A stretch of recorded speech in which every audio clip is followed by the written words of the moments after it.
Alhamdulillah nahmaduhu wa nasta'inuhu wa nastaghfiruh wa na'udzu billahi min shururi anfusina wa min sayyiati a'malina may yahdihillahu fala mudilla lahu wa may yudlilhu fala hadiya lahu asyhadu an la ilaha illallah wahdahu la syarika lahu wa asyhadu anna Muhammadan 'abduhu wa rasuluh. Allahumma shalli 'ala sayyidina wa habibana wa syafi'ina wa qurrata a'yunina wa maulana Muhammadin sallallahu alaihi wasallam wa 'ala alihi wa sahbihi ajma'in, amma ba'd. Fa ya ibadallah, ittaqullaha haqqa tuqatih wa la tamutunna illa wa antum muslimun. Saudara-saudara kaum muslimin, jamaah salatul Jumat yang insyaallah kita kesemuanya diberkahi dan dirahmati oleh Allah Subhanahu wa taala. Judul khutbah pada kesempatan yang berbahagia ini adalah kami mengambil tema 5 macam prinsip hidup yang wajib dijalani oleh setiap insan muslim wal mukmin. Ma'asyiral muslimin rahimakumullah. Segala puji bagi Allah Rabb semesta alam. Kepadanya lah kita bersyukur atas limpahan nikmat dan karunia yang tak pernah terhenti dicurahkan kepada setiap kita. Dialah Allah Azza wa Jalla yang telah memberikan nikmat iman dan Islam kepada kita, rezeki dan kesehatan kepada setiap kita. Dialah pula yang telah menyisipkan hidayah dalam hati kita, yang dengan hidayah tersebut Allah Subhanahu wa taala menggerakkan hati kita semua untuk melangkahkan kaki menuju masjid yang mulia ini, sehingga kita bisa berkumpul bersama untuk menunaikan kewajiban kita sebagai seorang muslim, yaitu melaksanakan ibadah salat fardu Jumat dan mendengarkan uraian khutbah, yang itu semua merupakan uraian tak terpisahkan dari pelaksanaan ibadah salat Jumat. Sholawat tering salam semoga tetap tercurah pada junjungan kita Nabi besar Muhammad sallallahu alaihi wasallam, Rasul yang telah memperjuangkan agama Islam di waktu siang dan malam, Rasul yang telah memperjuangkan agama Islam ini di waktu dikala sempit dan lapang. Beliau mendakwahkan Islam tanpa mengenal ruang dan waktu, tanpa mengenal lelah. Dia telah menunaikan amanah, memberikan nasihat kepada seluruh umat, dan dia telah berjihad di jalan Allah dengan sungguh-sungguh dan sebenar-benarnya, hingga ia meninggalkan umat ini, meninggalkan kita semua dalam keadaan tercerahkan dengan nur hidayah dari Allah Subhanahu wa taala, sehingga tak satu pun perkara yang akan memasukkan umatnya ke dalam surganya Allah, melainkan beliau telah mengajaknya. Dan tak satu pun pula perkara yang akan mencampakkan umatnya ke dalam nerakanya Allah, melainkan beliau telah melarangnya pula. Pada kesempatan yang berbagi ini pula khatib menyampaikan wasiat, khususnya pada diri khatib pribadi dan kepada seluruh jemaah sekalian. Marilah kita senantiasa menjaga dan meningkatkan mutu keimanan dan kualitas ketakwaan kita kepada Allah Subhanahu wa taala dengan sebenar-benarnya takwa, yaitu ketakwaan yang dibangun karena mengharapkan keridhaan Allah, ketakwaan yang dibangun karena mengharapkan rahmat Allah, ketakwaan yang dilandasi ilmu yang bersumber dari Al-Quran dan As-Sunnah, dan ketakwaan yang dibuktikan dengan amal perbuatan, dengan cara menjalankan setiap perintah Allah dan Rasulnya karena mengharapkan rahmat Allah, serta berusaha menjauhi dan meninggalkan setiap bentuk larangan Allah dan Rasulnya karena takut azab dan siksa Allah Subhanahu wa taala. Ya ayyuhalladzina amanu taqullaha haqqa tuqatih wa la tamutunna illa wa antum muslimun. Hai orang-orang yang beriman, bertakwalah kalian semua kepada Allah sebenarnya takwa kepadanya, dan janganlah sekali-kali kalian mati melainkan dalam keadaan beragama Islam. Ma'asyiral muslimin rahimakumullah. Di dalam sebuah hadis yang diriwayatkan oleh Imam At-Tabrani dan Al-Hakim, baginda Rasulullah SAW menerangkan sabda beliau, Atani Jibril alaihi salam faqala ya Muhammad ma syi'ta ish ma syi'ta fa innaka mayyitun. Jibril mendatangi lalu beliau berkata, wahai Muhammad, hiduplah sesukamu, tetapi ingat kamu pasti akan mati. Wa habib man syi'ta fa innaka mufariquh. Dan cintailah apapun, sukailah siapapun yang kamu suka, tetapi ingat sesungguhnya engkau akan berpisah dengannya. Wa'mal ma syi'ta fa innaka majziyyun bih. Dan berbuatlah sesukamu, tetapi ingat engkau akan diminta pertanggungjawaban di hadapan Allah Subhanahu wa taala. Thumma qala ya Muhammad syaraful mu'min qiyamuhu bil lail wa 'izzuhu istighna'uhu 'anil nas. Kemudian Jibril melanjutkan, wahai Muhammad, kemuliaan seorang mukmin, orang Islam yang beriman adalah berdirinya di kala malam hari, di kala qiyamul lail atau salat malam. Wa 'izzuhu istighna'uhu 'anil nas, dan keperkasaannya adalah ketidakbutuhannya terhadap manusia yang lain. Hadis dari Imam At-Tabrani. Hadis ini berisi wasiat penting yang disampaikan oleh makhluk paling mulia di langit, yaitu Jibril alaihissalam, yang ditujukan untuk manusia terbaik di muka bumi, yaitu Nabi Muhammad SAW. Sekaligus pesan atau wasiat untuk seluruh umatnya dengan muatan prinsip-prinsip hidup yang bermanfaat untuk menjadi bahan renungan dan muhasabah yang wajib kita amalkan semua. Di mana pesan yang pertama adalah ish ma syi'ta fa innaka mayyitun. Hiduplah sesukamu. Kita semua dipersilakan oleh Allah. Hiduplah sesukamu. Fa innaka mayyitun. Tetapi ingat, ujung-ujungnya engkau pasti akan mati. Secara sederhana, konsep dasar manusia dirumuskan dalam satu kalimat, yaitu inna lillahi wa inna ilaihi raji'un. Kita semua berasal dari Allah dan akan kembali pula kepada Allah. Konsep ini memang terlihat sederhana, tetapi menjawab seluruh persoalan penting yang dimiliki oleh seluruh anak manusia, tentang dari mana ia berasal dan sedang berada di mana ia sekarang, dan akan kemana terakhir ia berlabuh. Manusia tidak seperti robot yang tidak memiliki kebebasan selain mematuhi setiap perintah penciptanya tanpa membantah sedikit pun. Akan tetapi manusia berbeda. Meski tujuan awal diciptakan manusia adalah untuk ibadah, tetapi manusia dibekali akal dan naluri. Akal inilah yang seringkali memiliki agenda sendiri ketika melakukan suatu perbuatan. Bahkan tidak jarang perilakunya bertentangan dengan misi si penciptanya itu sendiri. Untuk merealisasikan tujuan penciptanya itu, akal dibantu oleh kitab suci yang dibawa oleh para nabi dan para rasul. Artinya, akal haruslah selaras dan tunduk pada aturan yang ada dalam kitab Allah dan as-sunnah.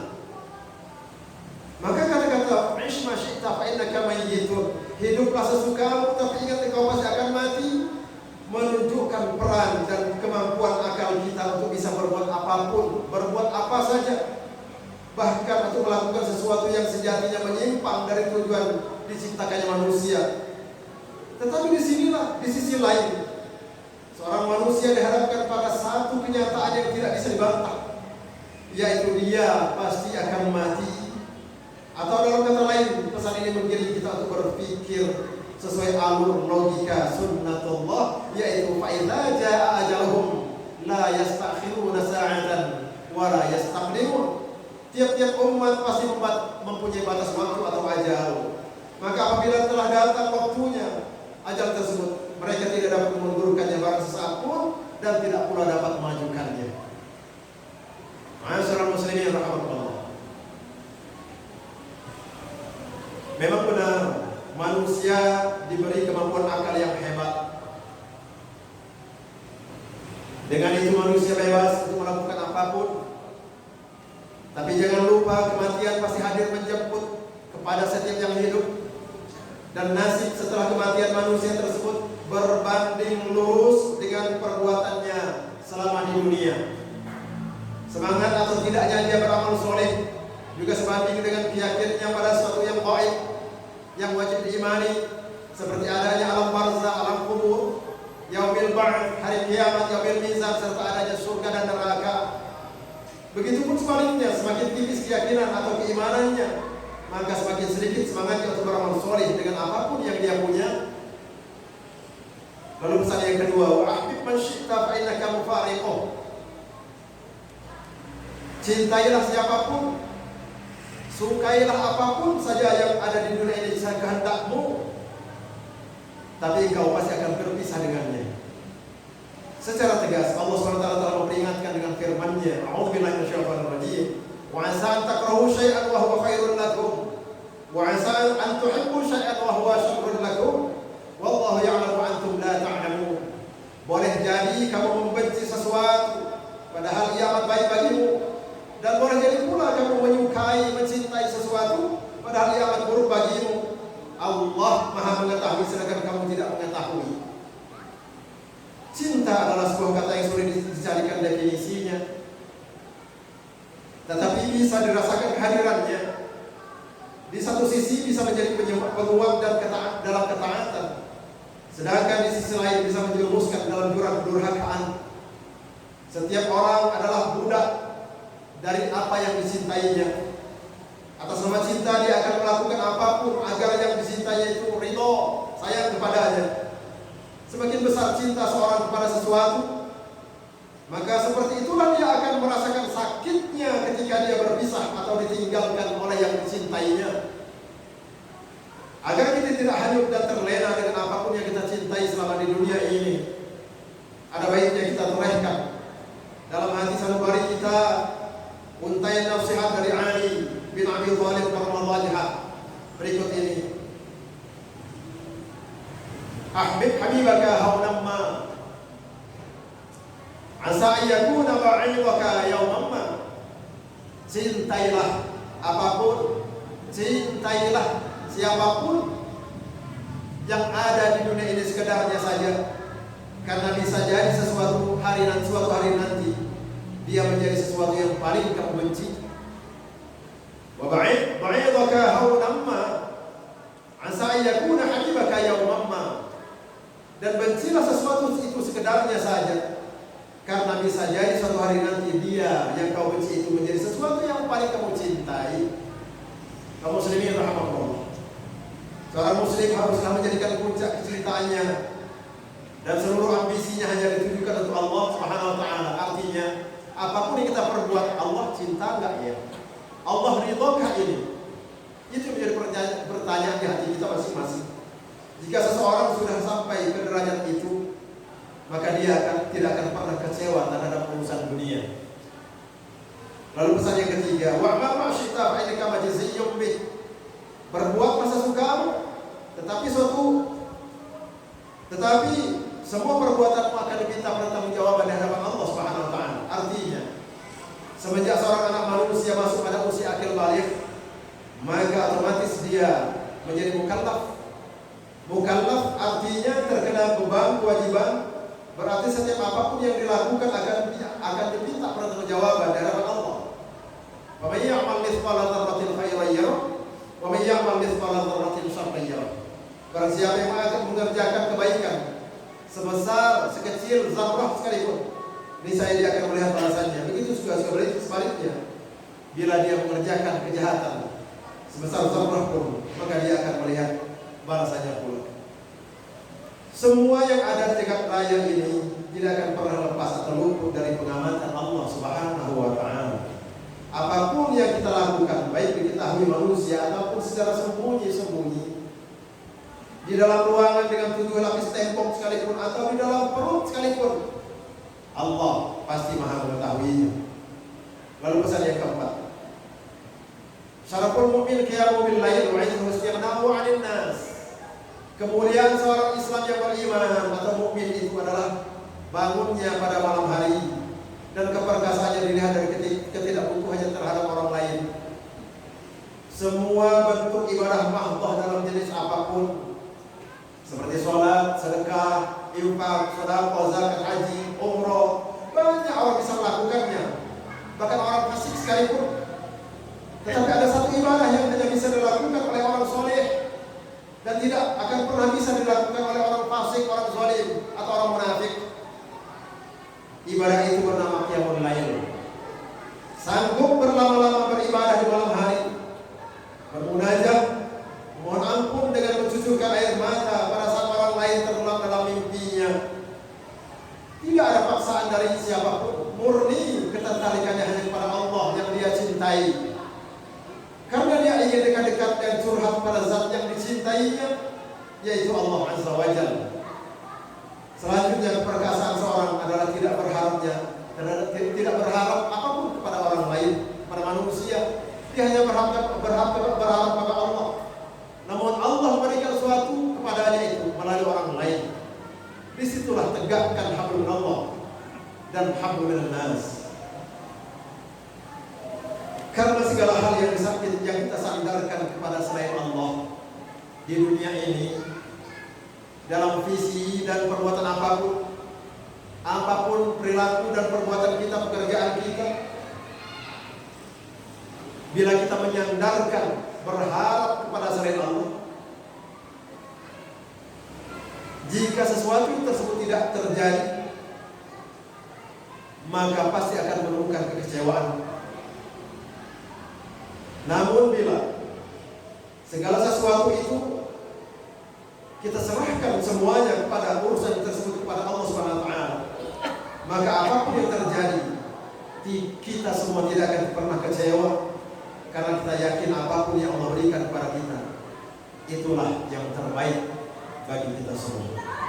Untuk itu di akhir rumah ini, mari kita bersama-sama, apapun yang Allah titipkan kepada kita, ilmu, tenaga, harta benda, jabatan, mumpung masih ada, titipan tersebut dengan kita semua, pergunakan itu semua sebagian untuk membantu orang lain. Ilmu, transfer ilmu tersebut kepada orang-orang yang awam, mereka sangat membutuhkan. Bagi orang awam, pintarlah ilmu tersebut daripada para ulama, karena akan semakin afdal bila ilmu tersebut dipinta oleh kita semua. Dan bagi kita yang bertenaga dan berharta, dia adalah orang-orang di bawah kita. Untuk itu, demikian khutbah Jumat yang dapat saya sampaikan pada kesempatan yang berbahagia ini. Semoga Allah SWT berkenan memberikan hidayah kepada kita semua, dan kita semua menjadi orang yang istiqomah dalam takwa, yang tidak kikir dengan apapun yang kita miliki, untuk membantu meringankan beban orang lain, sehingga baik ilmu maupun harta yang kita sudah kokkan dia mendapatkan berkah dari Allah Subhanahu wa Ta'ala. Dan semoga kita semua dimatikan oleh Allah dalam keadaan iman dan Islam. Husnul khatimah. Amin ya rabbal alamin. Barakallahu li wa lakum fil Qur'anil azim. Wa nafa'ani wa iyyakum bima fihi min al-ayati wa dhikril hakim. Wa taqabbala minni wa minkum tilawatahu innahu huwas samiul alim. Aqulu qawli hadza wa astaghfirullahal azim li wa lakum wa li sairil muslimin wal muslimat wal mu'minina wal mu'minat fastaghfiruhu innahu huwal ghafurur rahim.